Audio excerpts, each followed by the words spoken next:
بسم اللہ الرحمن الرحیم۔ السلام علیکم ناظرین کرام، آج خبریں بہت سی ہیں اور خبریں بڑے دھیان سے سننے والی ہیں، اور ان خبروں کے باطن میں آپ کو لے چلوں گا۔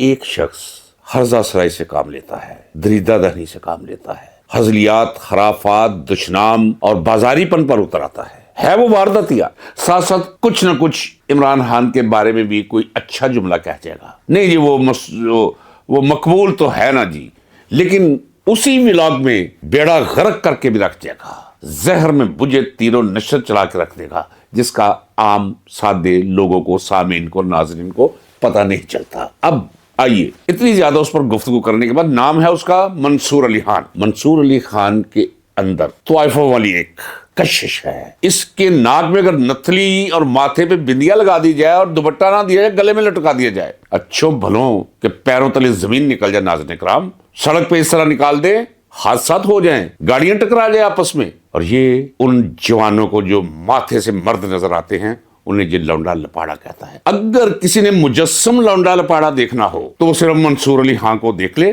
اسے سمجھ آ جائے گی کہ لونڈا لپاڑا کہتے کسے ہیں۔ اتنی لمبی مجھے تشریح کرنے کی ضرورت ہی پیش نہیں آئے گی۔ آئیے اب چلتے ہیں آگے، اتنا کافی ہے اس کے لیے۔ اگر کوئی حیا ہوئی تو آئندہ ایسے نازیبا الفاظ پی ٹی آئی کے نوجوانوں کے لیے وہ استعمال نہیں کرے گا۔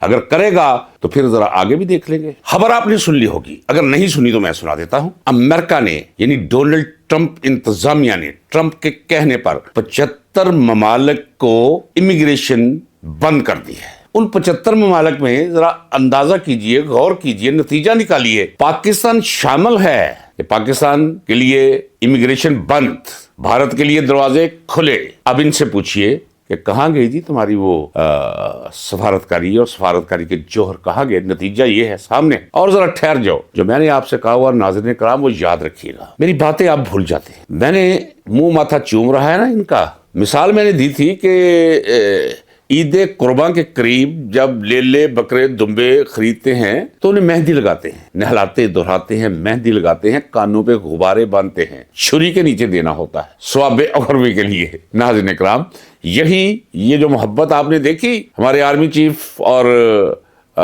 یہ جوکر شہباز کے ساتھ، یہ بھی بس ایسے ہی ہے، قربانی کا بکرا بنانا ہے، اور شروع کر دیا ہوا ہے ناظرین کرام۔ ابھی ذرا ٹھہریے، چونکہ اگر اس طرف چل پڑا، یہ بخیے ادھیڑنے میں نے شروع کر دیے تو پھر بہت کچھ کھلتا چلا جائے گا۔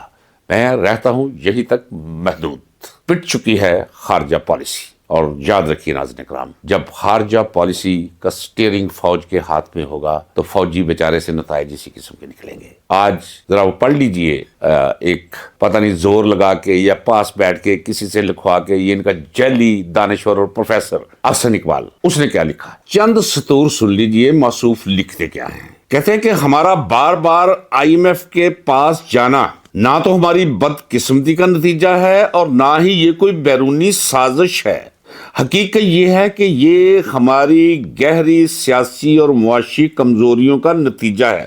مان گئے نا کہ سیاسی اور معاشی کمزوریاں کن کی؟ ان کی، جو گزشتہ کئی دہائیوں سے جمع ہوتی چلی آ رہی ہیں۔ گزشتہ کئی دہائیوں سے، ذرا غور کیجئے ناظرین کرام، یہی وہ ٹولہ ہے جو برسد اقتدار چلا رہا ہے، خود اقرار کر رہا ہے کہ گزشتہ کئی دہائیوں سے یہ ذلتیں، یہ لعنتیں، یہ ناکامیاں، یہ بربادیاں ہمارے ہاتھوں ہوتی چلی آ رہی ہیں کہ ہم اس مقام تک پہنچے ہوئے ہیں۔ آگے سنیے 2-3 سطریں۔ ہماری معیشت تیزی سے بڑھتی ہوئی آبادی کی ضروریات پوری کرنے سے قاصر ہے۔ کدھر گیا بھی تیرا اڑان پاکستان پروگرام؟ ہم جتنا برآمد کرتے ہیں، یعنی ایکسپورٹ کرتے ہیں، یعنی کہ بیچتے ہیں، اس سے کہیں زیادہ امپورٹ کرتے ہیں، یعنی درآمد کرتے ہیں، خرید کر لاتے ہیں، پیسے دیتے ہیں فارن کرنسی میں۔ یعنی اقرار کر رہے ہیں کہ ہماری امپورٹس بہت زیادہ ہیں ہماری ایکسپورٹ سے۔ کیا بنے گا اس ملک کا؟ اس ملک کو یہاں تک پہنچایا کس نے ہے؟ دہائیوں سے انہی لوگوں نے۔ آگے چلیے، ہم جتنا کماتے ہیں اس سے کئی گنا زیادہ ہر سال ہم قرض لیتے ہیں۔ یہ احسن اقبال، یہ ان کا رستو، جاہل مطلق، جعلی پروفیسر۔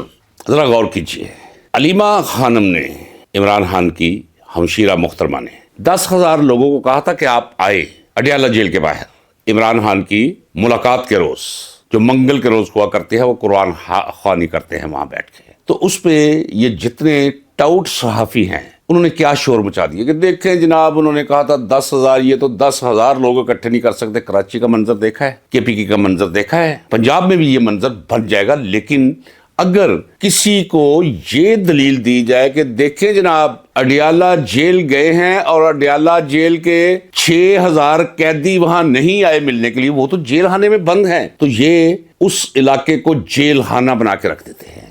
ہر وہ گلی، ہر وہ کھیت، ہر وہ خفیہ راستہ جو اترتا ہے جا کر اڈیالہ جیل کے قریب، جس جگہ انہوں نے دھرنا دیا ہوتا ہے، بیٹھ کے قرآن خوانی کر رہے ہوتے ہیں، وہاں تک کسی کو جانے نہیں دیا جاتا ناظرین کرام، لیکن اس کے باوجود بھی لوگ وہاں پہنچتے ہیں۔ اب انہوں نے کیا کیا ہے ذرا غور کریں، یہ پاکستان ہے کیا؟ یہ کوئی ریاست ہے جس میں آپ رہ رہے ہیں اور میں سانس لے رہا ہوں؟ ہرگز نہیں ناظرین کرام۔ وہاں لوگوں کی گاڑیوں کو توڑا گیا، توڑنے کے بعد وہ گاڑیاں لے جائی گئی، روات تھانے میں جا کر بند کر دی گئی، اور 10-10 لاکھ روپیہ مانگا بڑی گاڑی کے لیے اور 5 لاکھ مانگا چھوٹی گاڑی کے لیے۔ کس نے؟ زاہد ظہور نامی SHO ہے، اس کی موجیں لگی ہوئی ہیں اور یہ خوش ہوتے ہیں، ہاں اور تنگ کرو، جو بندہ بھی نکلے عمران خان کے لیے، جو کوئی چاہنے والا طواف کو نکلے، نظر چرا کے چلے، جسم و جاں بچا کے چلے۔ یہ کیفیت نثار میں تیری گلیوں پہ اے وطن کے جہاں، چلی ہے رسم کے کوئی نہ سر اٹھا کے چلے۔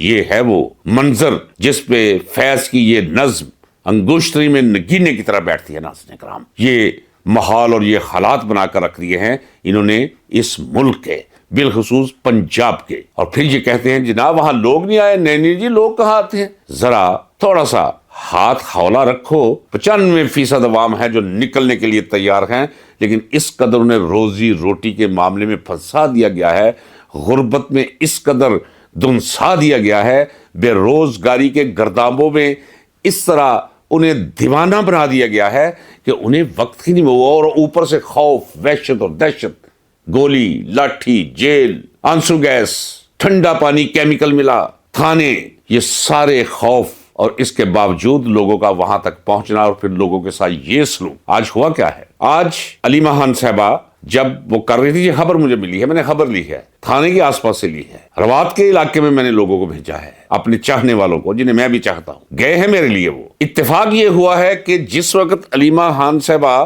یہ خطاب کر رہی تھی سوشل میڈیا کے سامنے، آپ کہہ لیں، اس وقت وہ سن بھی رہے تھے، فوری طور پہ حکم جاری ہوا SHO کو کہ جتنی گاڑیاں ہیں چھوڑ دو بھائی۔ تو یہ ہے عالم آپ کے ملک کا۔ آگے آئیے، عمران خان کے بارے میں بھی ابھی میں نے پتہ کیا ہے۔ عمران خان کے بارے میں ایک بڑا ہی تیسرے درجے کا صحافی ہے، یعنی چھوٹے پن کی اخیر جسے کہہ سکتے ہیں، اس چھوٹے پن کے ساتھ اس کا تعلق ہے، اس کے ظاہر کا بھی، اس کے باطن کا بھی، اس کے کردار کا بھی، اس کے اعمال کا بھی، اور اس کی سوچ کا بھی۔ اس نے کیا لکھا ہے؟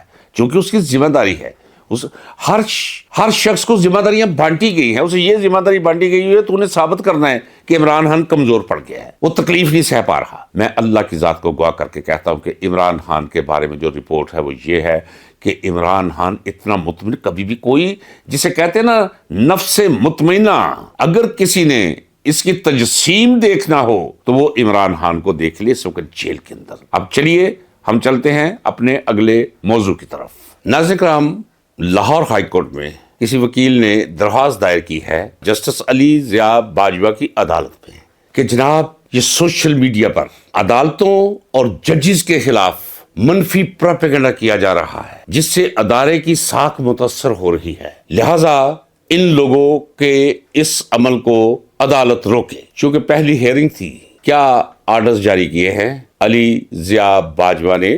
یہ کہ جناب آئین زور دیتا ہے کہ ججز کی عزت کی جائے، انہیں احترام کی نگاہ سے دیکھا جائے، ان کے لیے محترم جملے زبان سے ادا کیے جائے۔ جی، اس کا جواب سن لیجیے۔ مان لیا کہ آئین کہتا ہے کہ ججز کا احترام کرنا چاہیے، اگر کوئی ماں اپنا ایک شیرخوار بچہ 5.5 ماہ کا، 7 سال کی بیٹی، ایک 9 سال کا بیٹا، یہ 3 بچے چھوڑ کر آشنا کے ساتھ بھاگ جائے، خاوند بھی بہت نگہداشت کرنے والا ہو، محافظ ہو اپنی بیوی کا، عزت دار آدمی ہو، اور وہ اس کے بچے چھوڑ کے بھاگ جائے تو کیا وہ بچے کہیں گے کہ ماں ہے بڑی محترم ہے؟ نہیں، جب تک اس کے اندر ماں کے اوصاف موجود ہیں اس کا احترام لازم ہے۔ جب یہ حالت پیدا ہو جائے تو بس پھر کیا ہے۔ اسی طرح ججز کا احترام اسی وقت تک لازم ہے شہریوں پر جب تک وہ انصاف سے کام لیتے رہیں۔ ہاں، کوئی سہون، کوئی اجتہادی، کوئی سمجھ کی بھول چوک ہو جائے تو خیر ہے، لیکن اگر علم ہو کہ یہ جج نہیں، ریموٹ کنٹرول پہ چلنے والا کوئی غلیظ کھلونا ہے، تو اس کی عزت کیوں میں تو نہیں کروں گا؟ میں وکیل ہوں، سوال ہی پیدا نہیں ہوتا۔ اب کیا یحییٰ فریدی کی عزت کی جائے؟ کیا امین الدین خان کی عزت کی جائے؟ 26ویں اور 27ویں آئینی ترمیم اس کے غلیظ اور بدبودار بطن سے سو کالڈ آئینی عدالتوں کا ظہور، اور پھر سارے اب کیا یہ علی باقر نجدی نجفی نہیں، توبہ استغفار، نجف اشرف کو میں اس کے ساتھ کیسے وہ کروں؟ میں صاحب کا یا اللہ کا لگاؤں اس کے ساتھ؟ زبان اجازت نہیں، یہ نجدی ہے۔ اب یہ عزت کے قابل ہے یا وہ بقیہ وہ جنہیں علم ہے کہ عمران خان اس طرح بے گناہ ہے کہ جس طرح پانی کی ایک چھینٹ ملا دودھ پانی کی چھینٹ ملنے سے پہلے پاکیزہ اور خالص ہوتا ہے، یا 24 کیرٹ کا سونا ہوتا ہے، اسی طرح وہ عمران خان پاک صاف ہے۔ اس کے دماغ کے اندر خدا نے وہ فیکٹری ہی نہیں لگائی جو جیل سازی کے سکے ڈالتی ہو، وہ خانے نہیں جس کے اندر حرص، لالچ، ہوا ہو۔ اسے تو اللہ نے پیدا ہی دینے کے لیے کیا ہے۔ کیا آپ کو علم نہیں ہے کہ جج نے کہا جب ڈیورس ہوئی، ڈیورس جمیمہ نے خود لی تھی، آدھی جائیداد جو بلینز آف پاؤنڈ میں بنتی تھی، جج نے جب کہا، اس نے کہا جی مجھے کچھ نہیں چاہیے، تو جج کی آنکھوں سے آنسو بہہ نکلے تھے۔ اپنا کیا ہے اس کے پاس؟ ہاں، یہ بنی گالا۔ اس نے یہ نہیں کہا کہ میرے بچوں کو دے دینا میرے مرنے کے بعد، نہیں، شوکت خانم کو دے دینا۔ یہ ہے کردار کی عظمت، اور اسے پکڑ کر ناجائز طور پہ رکھا ہوا ہے اسی نظام عدل و انصاف نے، سو کالڈ نے، جیلوں کے اندر۔ یہ سب جانتے ہیں، اور بابا باقی تو بات چھوڑو، اور سول جج کا اور ریڈر تک جانتا ہے عمران خان بے گناہ ہے۔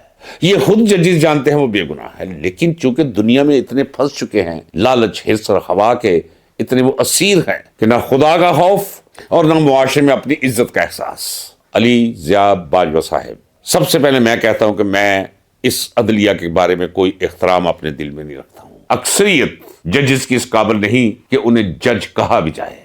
ناظرین کرام، آپ کی خدمت میں میری ایک گزارش ہے، میری ویڈیو شروع سے لے کر آخر تک دیکھا کریں۔ کمنٹ باکس میں یہ ضرور بتایا کریں کہ کیا آپ کو میری ویڈیو اچھی لگی۔ اگر کوئی کمی ہے تو مجھے بتا دیجیے، میں کوشش کروں گا کہ آپ کے معیار کے مطابق اپنے آپ کو ڈھالنے کے لیے زیادہ سے زیادہ کمنٹ کیا کریں، شیئر کیا کریں میری ویڈیوز۔ اجازت دیجیے ناظرین کرام، ملتے ہیں بہت جلد اگلے ولاگ میں۔ اللہ حافظ، پاکستان پائندہ باد۔